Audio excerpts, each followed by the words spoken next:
Hello and welcome to another ATP Geopolitics video with myself, Jonathan MS Pearce. This is a frontline update for the 23rd of January 2023. Let's get to the first thing as ever, which is the released Ukrainian figures for Russian losses from yesterday. All the usual caveats, propaganda, inaccuracy. Russia don't do the same kind of figures. Anyway, nonetheless, I see these as indicative. I don't really look at the headline numbers themselves, just the additions, and see whether yesterday was a tough day for the Russians. 720 personnel liquidated. Again, discussion about what liquidated means, but 720 is pretty much above average, so that's a fairly bad day for the Russians. 5 tanks, 8 APCs, 2 artillery systems, 2 MLRS, fairly average, I guess. 2 drones, 1 boat.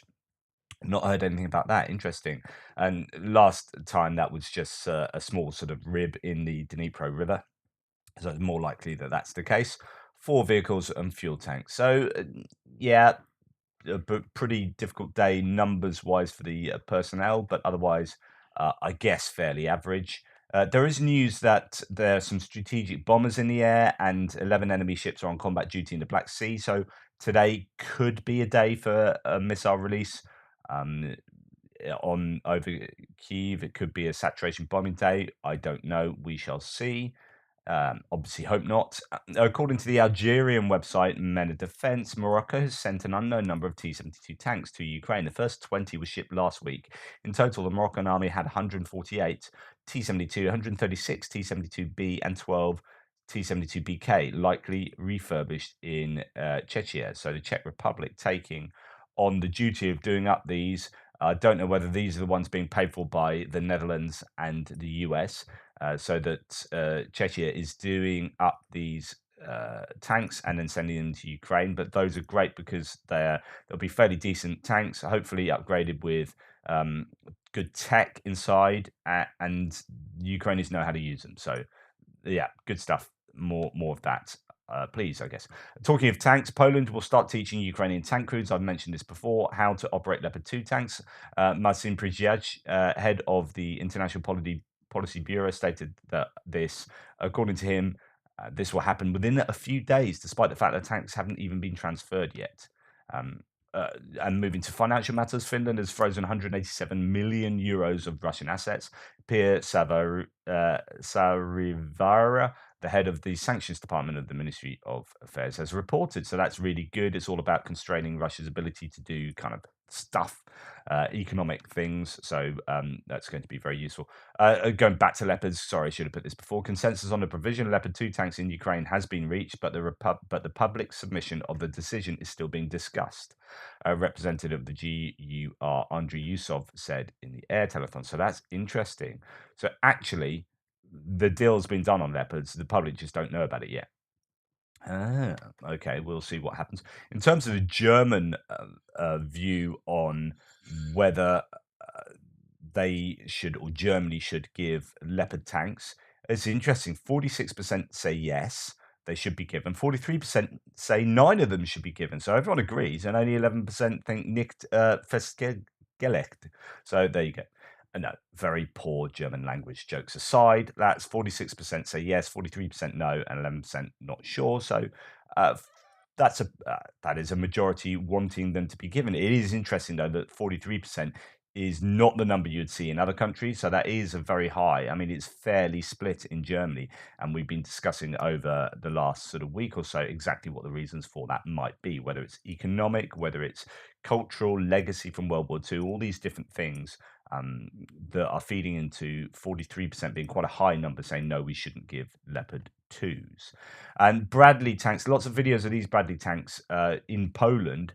The latest I've heard is they are probably the NATO forces moving them around Poland. So these are NATO Bradleys, part of the American forces, and then probably not the ones to be given to Ukraine.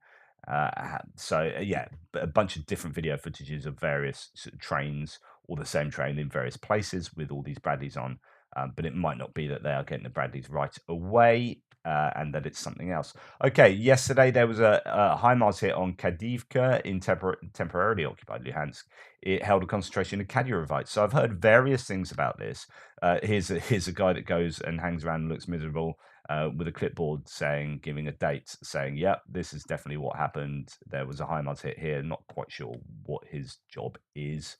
Um, uh, this is a place that is to the east of Bakhmut, quite far back, but there is some claim that there was warehouse, some claiming it was some place that had been turned into a hospital, and that this was Kadyriovites in the hospital, so on and so forth.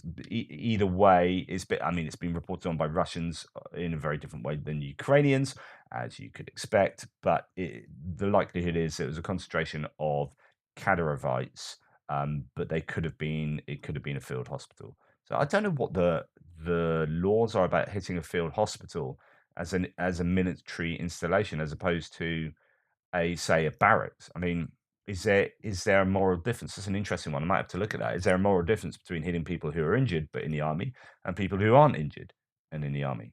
Yeah, I don't know. And finally, just a couple of things on a few threads here, so all in one. The ambassador of Estonia has basically been summoned and expelled from Russia due to the gradual Russophobia growing in Estonia, according to the Russians, that is. And downgrade in diplomatic relations with Tallinn. Tallinn was a site of the pledge that I reported on recently, where loads of countries got together and said, "Yeah, we're going to be in this for the long haul. Russia are clearly the bad guys. We're going to help Ukraine get Russia out." So that is interesting development there. German defense minister decision on Leopard tanks for Ukraine to be made soon. So again, that's still going on in all the news cycles. And there's just something down here that I was going to mention. So yeah, again, talking about the Russian um, expulsion of the Estonian ambassador, and yeah, just shelling all along the fronts. I'm sure there was something. Bear with me. Yeah, this was it, and this might be connected to the Estonian ambassador. So Estonia has made an unprecedented decision to transfer all the 155 howitzers to Ukraine, according to Kaimo Kusk, ambassador to Ukraine. In this way, the country wants to create a precedent that others have no excuse why they cannot provide Ukraine with the necessary weapons. And this kind of plays on what Macron said last night, Emmanuel Macron, the French president, that he said, okay, we'll give Leclerc tanks, and there's a problem with Leclerc tanks in terms of the numbers they have, the readiness they're in, and the logistics line for them. It's a bit of a dodgy one, that. But nevertheless, he said there are three criteria that we have to pass. One of them is going to be that it won't leave ourselves unprotected. It won't cause a problem for our own defense. And here's Estonia saying, well, we're giving literally all our 155 howitzers, so you have no excuse. And that there's an interesting dichotomy there between the two approaches. And Estonia, I think, already has given the most amount of aid as per their GDP. I have certain people on my threads decrying, and there's one, I think, American, decrying, why don't Europe give more? America's given all this, all this, all this. But actually, as a percentage of their GDP, there are other nations who are given more than America. Okay, America have deep pockets. They've got a massive, massive MOD, defense sector. They are an incredibly rich country, richest in the world. So therefore, they have the ability to give more. Where someone like Estonia, not so much, but they've given more in terms of what their ability to give is. And that's perhaps the more important metric here. Obviously, in real terms, the America, given the amount they have, is massively important. Uh, but again, it's all about their capability to do so. Okay, let's move on to front lines. As ever, we're going to start in the northeast with Kupiansk to Svatove to Kreminna. And actually, I'm going to do a bit of discussion based on a couple of really, really good threads. This is D of Consequence, Brie on Twitter. The first one is about Svatove Kreminna axis and why it's been so important. So I'm not going to read it all, I'm just going to summarize it here. So the idea is that it's all about, war is about logistics, right? It's about ground lines of communication, which is going to be roads, railways, bridges, waterways, all sorts of stuff like that. And that's what's important. So when you understand Kupiansk being taken, Kupiansk was super important because this was, as you can see, there's a huge logistical hub here that led to basically Izium being lost for the Russians, because in taking Kupiansk, there was no way of getting effective supply really to Izium, and so they, if you cut all this off and the Oskil, Izium can't remain in Russian hands. So that was lost. So then it was the idea of taking Svatove. Svatove was the next one because then that cuts off supply to Kreminna down to Rubizhny, Severodonetsk, and Lysychansk. And actually, if you're cutting up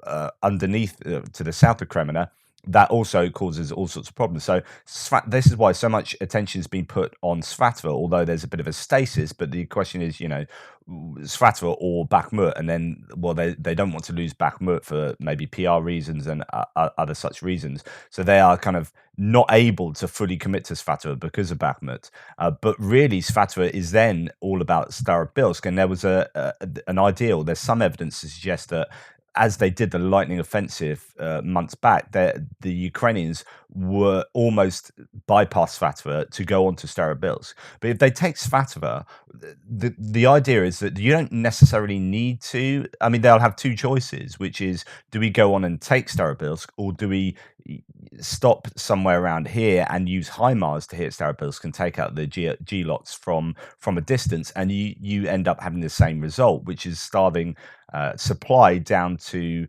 these areas down south. So this is logistically super important, this area, and you have seen HIMARS hit and do some damage, but really you want Svatove. As Bree says, towards the end, when Ukraine catches Svatove and Kreminna, it will give them a foothold to put Starobilsk under fire control techniques within HIMARS range now, but they can't drive them to the front line. Once that happens, Ukraine has options. They could move east to take Starobilsk, or they could hammer G-locks, as I've said. I don't know which option they'll choose, but either way, if they capture Svatove and Kreminna, soon they'll be in an excellent place to consolidate gains and weaken Russia's supply lines while they prepare for a spring offensive. And also talking about how why is Ukraine throwing everything into Svatove and Kreminna despite devastating casualties in Bakhmut? Because taking Svatove and Kreminna is a game changer. So the idea is this changes the game up here, whereas Bakhmut, I mean, I guess what she's saying is you could put more troops into Bakhmut and really stop the Russians from making those incremental gains. But actually, Svatove and Starobilsk are more important. They're just logistically more important than Bakhmut is for the Ukrainians. So for this next thread, Bree says, this thread really took off her previous one, so I want to address a few points people have raised. They are: one, why doesn't Ukraine go for Troitska? Two, is the offensive at Bakhmut really designed to pull Ukrainian troops away from Svatove and Kreminna? And three, what about other supply lines into Luhansk? And this is, again, worth looking at a little bit. So Troitska is up here. If you took out Troitska, then some saying it's easier, it's actually closer to the Ukrainian lines. However, there are reasons why Troitska isn't a good idea. So one is the terrain is more difficult. Two, it's closer to the Russian border. Three, the Ukrainians actually are struggling in this area a little bit more, as in the Russian defenses are a little bit better.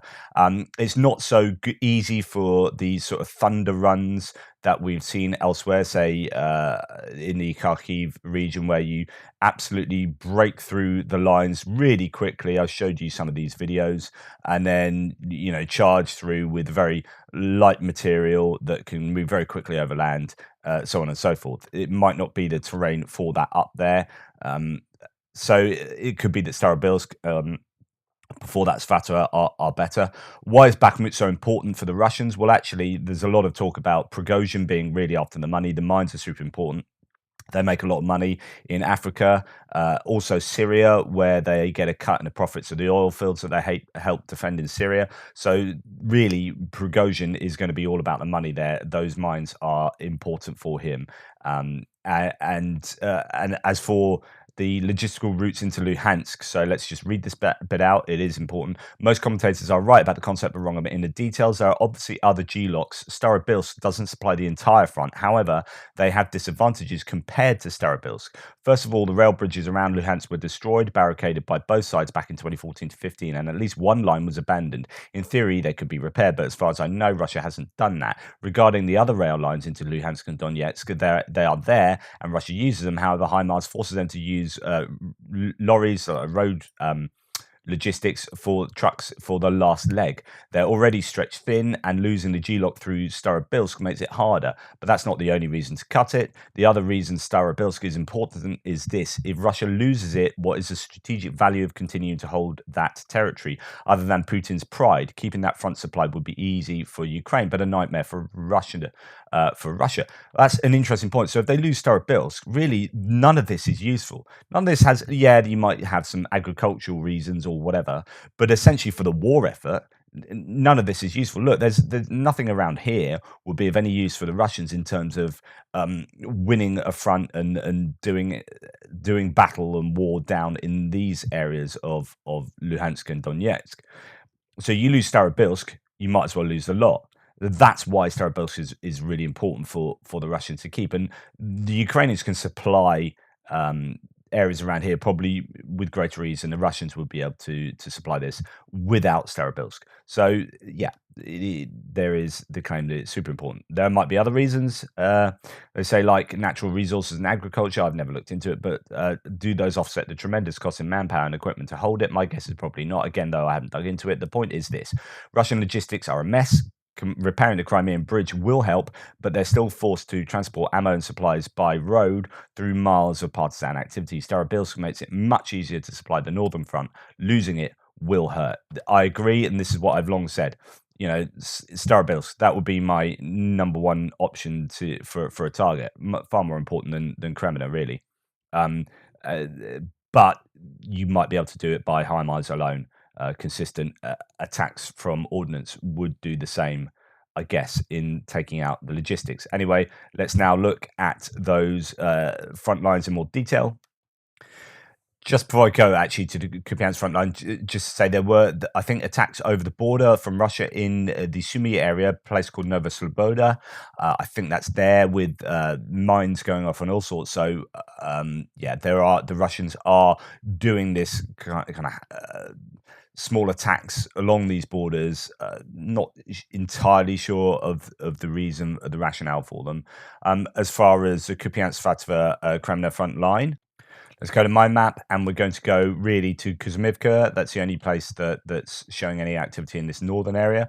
There have been counterattacks by the Russians there. Ukrainians, some are claiming they pushed the Russians further back. There were claims that there were no Russians there and they were just shelling them. I think reporting from Ukraine said that, but I don't know that that's actually the case. No report says 92nd and 14th Mechanized made Russian troops retreat slightly further into eastern Kuzmivka, so they are there. Ukrainians are consolidating new positions near the railway. The situation is good, but Russia has brought reinforcements from Naolne and is actively counterattacking Novosibirsk. And pretty much the same from Defmon, who says units from the Russian Western Military District's 11th Army Corps and 1st Guards Tank Army, which is, you know, one of their most famous ones, are fighting in this area. Rebar, the pro-Russian source, doesn't say a massive amount, other than Kupiansk Svatove sector enemy units are rotating, gathering reinforcements near Novosibirsk. So it's saying that Ukrainians are getting reinforcements and planning a quick offensive there. There are no significant changes in the front line. Poulet Volant, who gives these lovely clear maps, shows that the Russians have lost some ground in the Kuzmivka area. Ukrainians are gaining, and it looks like that will probably continue. I think there's a little bit of momentum for the Ukrainians. Further down south, Moichika, there was always talk about that. There was talk about that going to the Ukrainians some time back, but he's actually shown that since the end of last year, the Russians have gained since then, with the Ukrainians gaining in Kupiansk, although it doesn't show a kind of time scale on that one. But that was a gain that Ukrainians made, and he has Kupiansk in Ukrainian hands. And then we come further down south. So let's zoom out of Kuzmivka, come down past Svatove to the Marinka, down to Ploschanka, Chivonopipivka. Rebar says there are artillery duels just going along here. That Ukrainians say they repelled Russian attacks towards Tyranny, and that there are there is successful Ukrainian gains, even Syriac maps. Yes, I forgot to report that, saying that there were some gains for the Ukrainians north of Bilorivka. So just around here, I've actually stretched out my map a little bit further for the Ukrainians to the east of Bilorivka and to the north of Bilorivka. So the Ukrainians have had some success there. If we look at Poulet Volant again, because it's nice and clear, we can see that there's this big bulge here that the Russians are still having kind of partial success with, which kind of calls into question any kind of encirclement of Kreminna.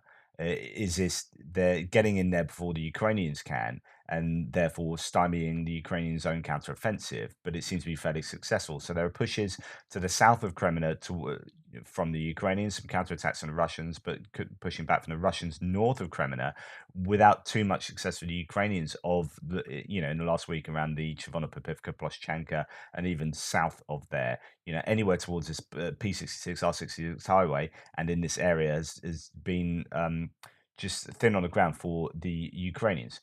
Okay, let's move further down south towards Bakhmut. So as we zoom out and we come down the map, we come to the Solidar area. Not heard too much about Spirne, Berestova, and this bit of Rivka. There are assaults ongoing, the Russians on Vesele, Rostelivka. Apparently they have taken, some people say only the southern part of Krasnopolivka, others have the whole of Krasnopolivka. That's what I had yesterday, actually, but no report says Russia's improved its position along the railway north of Sil, taking the southern part of Krasnopolivka. Ukrainian forces couldn't hold positions due to increased Russian presence east, risking a flank. So the Russian forces actively assault Roslivka, Bladatne, and Krasnohora. So he has only the kind of southern part of Krasnopolivka under Russian control, the rest of it a grey zone, and Ukrainians controlling just behind that. I've gone with the Russian maps, but it could just as easily be what no report says, and it all seems to be sort of fighting along this railway line up to Rosdelivka. As we come further down south, and just to let you know, Poulet Volant, nice clear map here, has it like this. Again, he has the whole of Krasnopolivka or Krasnopilia under Russian control. That's what the map looks like as far as he's concerned. Although further back in the Krasnohora area than I have, so depends who you listen to really.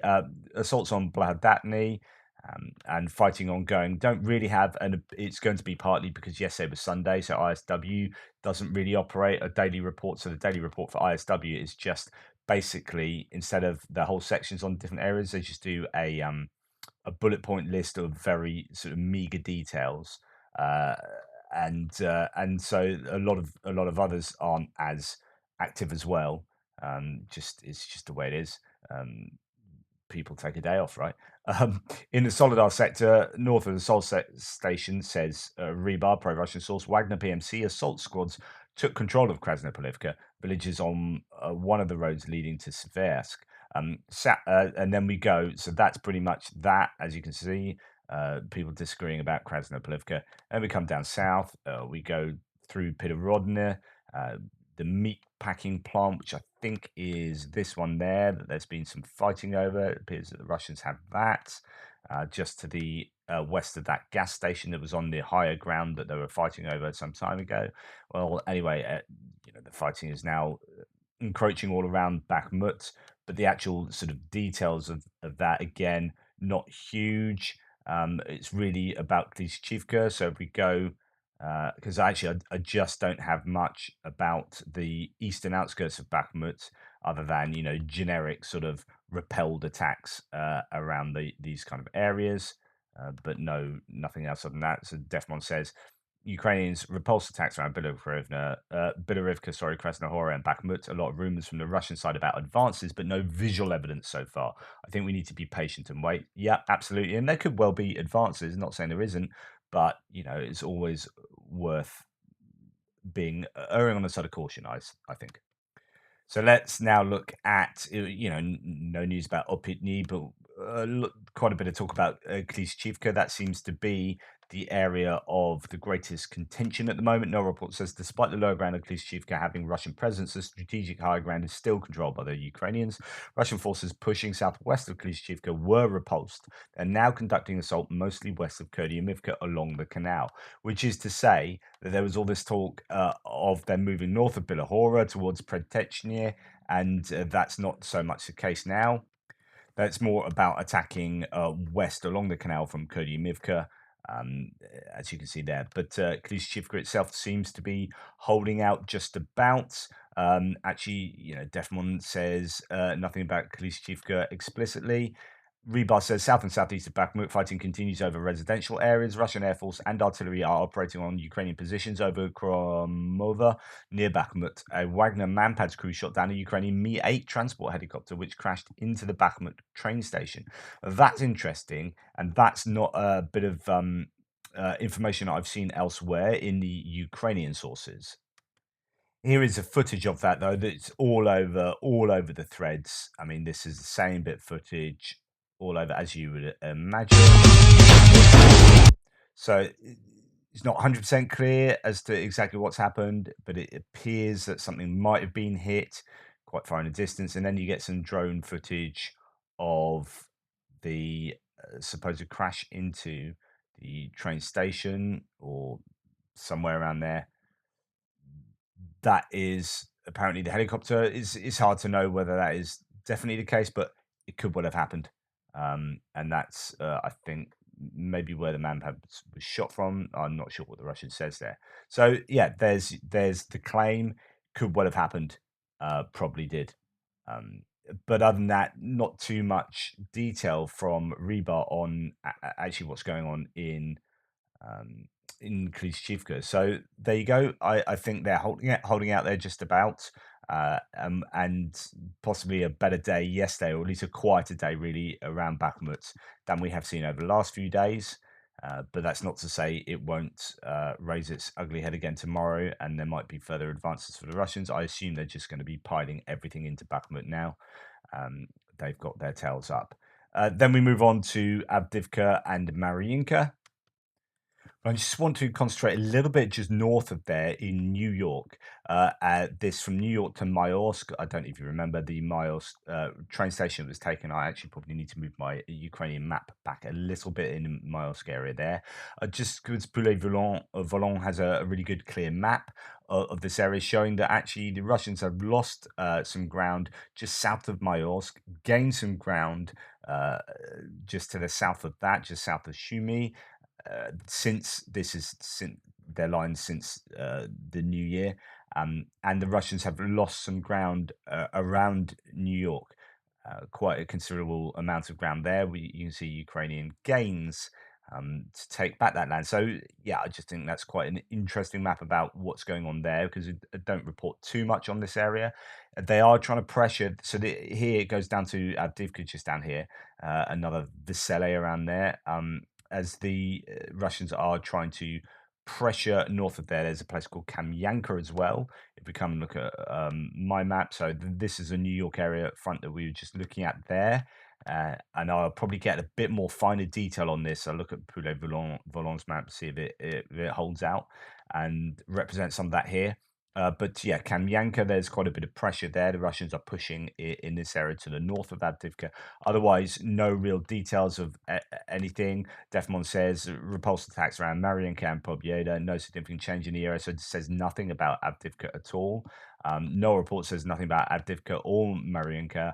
And Rebar just says that there are lots of shelling and HIMARS attacks around Donetsk and the whole sort of region, claiming, obviously residential buildings here, as they always say, destroying damaging a clinic, a house, so on and so forth, prosecutor's office, building plant, rather than indicating they might actually be military targets. But then you'd say the same to the other side. So that's all part of the course. But really, not a lot of detail about Avdivka, about Marinka, and indeed the Vuhledar area. Quite a lot of talk has been concerning this Zaporizhia front and just south of Orhiv.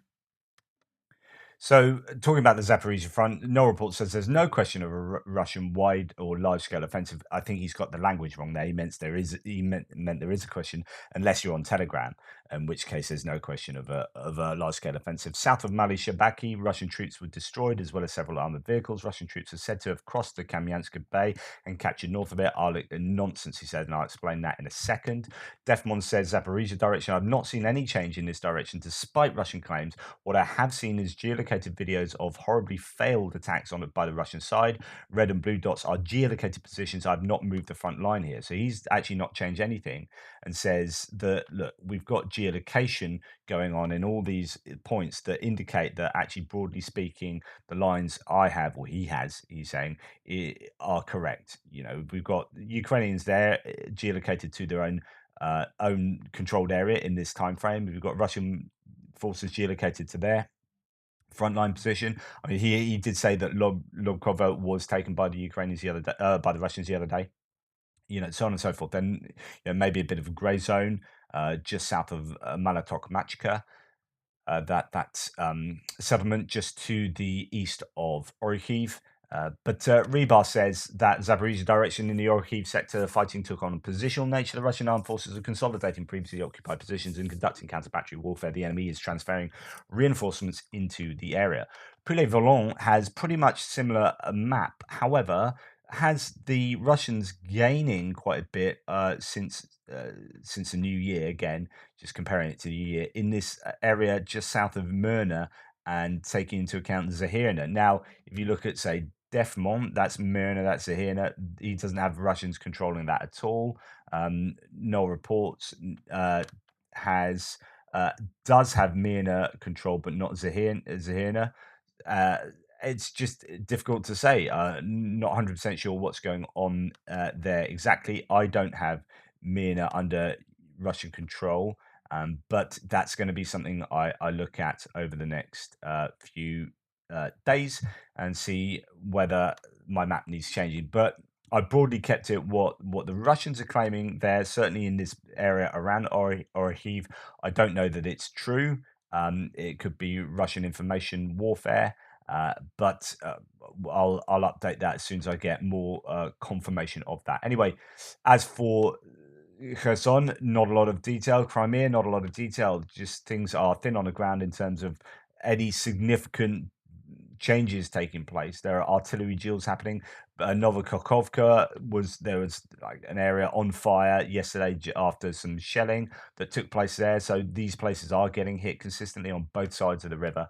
And I was going to talk about this claim about Kamianska. So there are pro-Russian sources talking about Kamianska here, which has actually been pretty much on the front line for a long time now, and there are some claims that the Russians actually control the southern half of that. There were claims yesterday. OSINT Defender even claimed that it looked like they were attacking and they might have control of the whole of it. And then no reports were saying you don't know what he's talking about. They're like these are infights between like OSINT people who are ostensibly some of them are on the same side. It's like your sources are this Russian Telegram, and here I can show it is Russian Telegram source. And he's like, no, I've got sources on the ground. It's like, yeah, but you're using a map that's come just from this Russian Telegram source. He's like, no, you get all this infighting going on. And the end result is, well, actually, that's probably a good thing because it's almost like the scientific method. It's like, okay, you've made a claim. Let's see if we can disprove that claim. Let's see if it holds. And it's this tussling between people and eventually you get some kind of sense of accuracy that comes out of that. So I think that's a good thing. You know, people arguing themselves because I think the winner is truth, hopefully, after that. And but anyway, there are various claims about Kamianska. I'm not changing my map until I hear a lot more of concrete stuff about what is going on there. But certainly it appears to be that the Russians are somewhat more active in the Zaporizhia area than they have been for an awful long time. Whether that represents a counteroffensive, whether it is a kind of a defensive posture, the best form of defense is offense type thing, I don't know. But that's a frontline update. I'll get back to you with a Ukraine War Update extra video later. Hopefully that was interesting. Please like, subscribe, and share. Thank you so much for all your kind support for me. All the ways you can support the channel in the descriptions below. You're all brilliant. Well, at least most of you are. And I'll speak to you later.